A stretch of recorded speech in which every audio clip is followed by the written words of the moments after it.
Well, for more on our top story around the grade 8 learner from Parktown Boys High School who passed away on a school camp, we cross now to Mahlako Komane, who's standing by at the school. Thanks very much for joining us, Mahlako. Just tell us what the atmosphere is like at the school with this news having come through.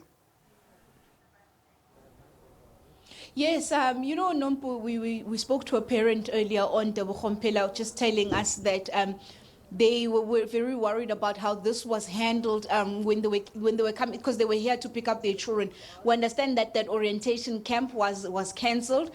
Learners were then sent back to schools on the bus, onto the school on the buses, and some parents, expressing their displeasure at what happened, at what occurred, saying that they're very concerned about the school, saying that they feel that the MEC really needs to give them some sort of answers. And also, as what was quite concerning was the parent telling us that they were actually informed through about this incident through media reports, that some of them saying that they had not been contacted. So these are obviously questions we are going to try and find out from the MEC what exactly happened there, how were parents informed. The mood at the school, the other grades are still here. We're seeing that they are still continuing with school.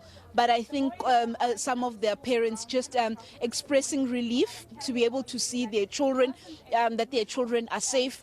But I think quite a lot of explanation that we should be getting from MEC Lisufi, considering the fact that this happened on Wednesday, on the 15th. It was only late last night that the information was filtered through to the department. The young man's body also obviously being discovered a few minutes ago there in Brits. So very, very concerning. Devastating, definitely, for the family of Enock, for the mother that has sent and the father, the family that has sent this child off to a school camp, and they will now not be, they will have to collect that body there in Brits, but we understand that the family is still there, and the vans to collect the body of the young man are still there. But definitely we are getting a sense of a bit of a somber mood here at Parktown Boys. So, Mahlako, I know you're saying that investigations still need to be done, but do we know anything about the circumstances? Did the boys have vests when they went in the water? Was this a supervised thing? I mean, they built these rafts on their own. Was it their own gig or it was supervised? This morning, that there was in fact such an incident. Well, Nompu, what we understand from what we've heard from children, we obviously haven't gotten the official word on what exactly happened and transpired there in Brits. But what we definitely know, what we've heard from students saying that this was a water activity, in the sense that I think they had to make some sort of makeshift raft or some, and there would be one learner on top of this raft and two learners also swimming and pushing it to one end of this river, and that the current was said to be strong in this river that they were swimming in, and I think that's where the problem started.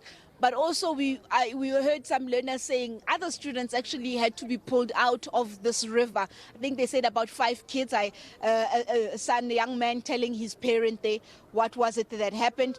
But the department saying that we're going to just have to wait for the MEC to come back from Brits and give us the official events of what exactly transpired.